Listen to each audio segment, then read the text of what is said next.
Hi everyone, Mark Washburn here from pondalgaesolutions.com, and in this week's video pond tip I wanted to talk a little bit about fall preparation for your small pond, your backyard pond, and we'll also discuss a few tools that I found useful for the job.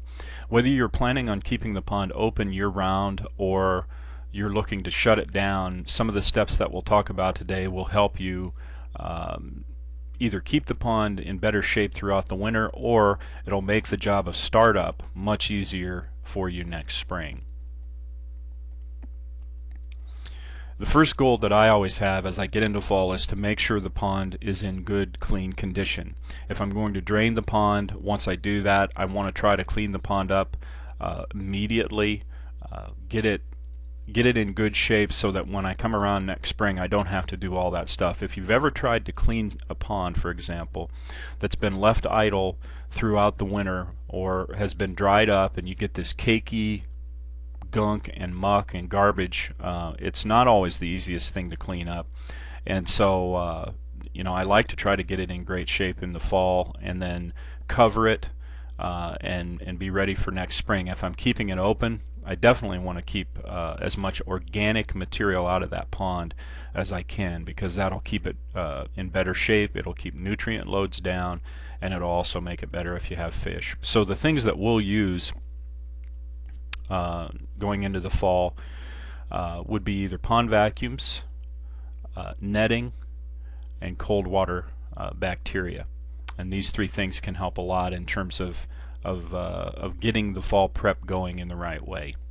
Now, in terms of pond vacuums, you really need to figure out which one's going to suit your needs the best. There's a wide variety on the market. These are the three that I think I've personally found work the best for me.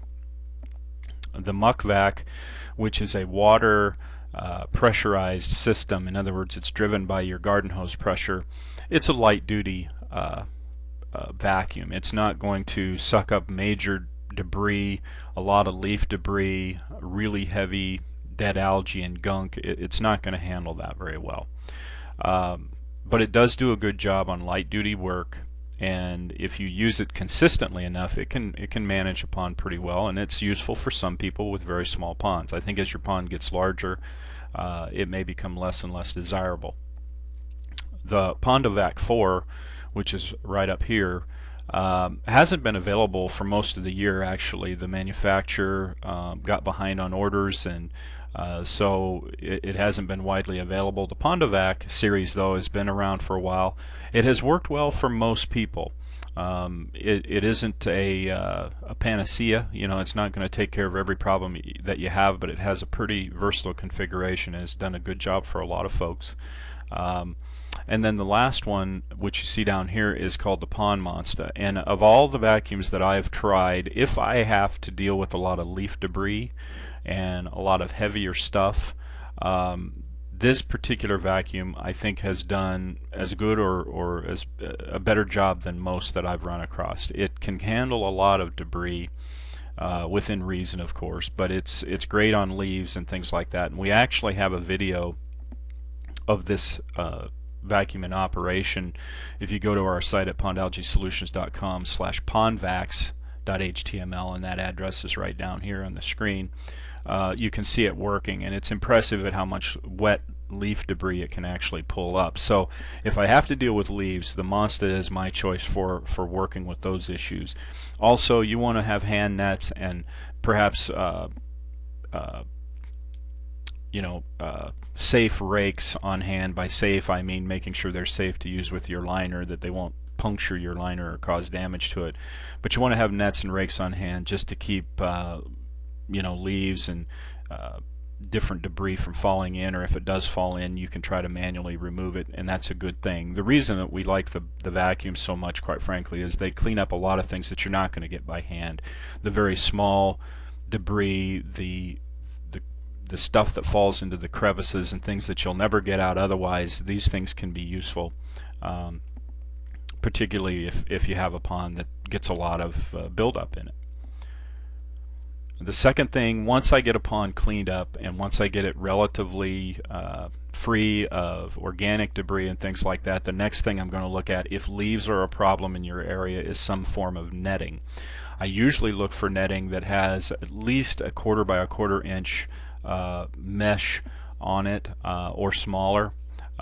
You want to try to keep as much of the debris out as you can, and that's what I found works best. It'll get most of the large leaves. There may be, still be some debris that goes through, but it won't be very much. There's different designs that you'll find. This particular one from Atlantic has a like a tent-like canopy structure that you can lay the netting over, and that works well. Just to keep one, it's great for protecting fish in certain issues, but also it works well to keep the leaves from accumulating on top of the netting and really sagging it down and in. It'll help stop that a little bit. The main thing is make sure that the netting that you get is of adequate size. You want to get a size that's larger than what your pond dimensions are, and make sure that you secure it really well. And you can build a homemade lean-to or a canopy type structure if you like to, using wood or what have you. And I've seen a lot of different configurations, so pretty much anything goes as long as you keep the pond covered. The other thing that is that if you're going to shut the pond down for the winter, you could certainly use a net if you like. I've also seen people put plywood or some type of solid covering over the pond once it's cleaned out and dried out. You might put hay bales on top of that or some kind of weight to keep the boards from being blown off or whatever, but covering the pond completely if it's in a dry form is a great way to go. I don't recommend it if you have fish necessarily, but with a fully cleaned out pond, that's one way to make sure that it stays in good shape till spring. The final thing I want to point out here is make sure that you use a cold water bacteria. We've talked a lot about bacteria in the past. Obviously, it's intended to help keep organic loading down in a pond. It helps the pond assimilate some of the stuff that you can't get at with a vacuum or by hand. It helps keep muck under control and fish waste. We'll talk more in a very near upcoming video, I guess you'd say, about fish and how to care for them through the cold weather. But basically, you still want to have something going in the pond that's going to make sure ammonia doesn't get high. A lot of the biological process will slow down or stop, but with a cold water bacteria you can at least keep things in good shape down to about freeze up. Like any bacteria, you want to use it consistently enough and in enough dosage for your pond volume, and just make sure that when you're shopping around, look for an all-season formula or look for formulas that will work down to about 34 degrees. Most bacteria that you see, standard bacteria, even natural bacteria, in many ponds will go down to about 50 degrees or so, and then it will go dormant. And there's formulations out that go well below that, as long as you find a cold weather or all season formula. So that hopefully will help you keep your pond in great shape as you go through the fall. You can learn more obviously at www.pondalgaesolutions.com. We have a blog there with additional information, and in the next few videos we're going to talk about other ways that you can keep your pond in great shape throughout the fall and winter months. So we'll look forward to talking to you again soon. Have a great day wherever you are.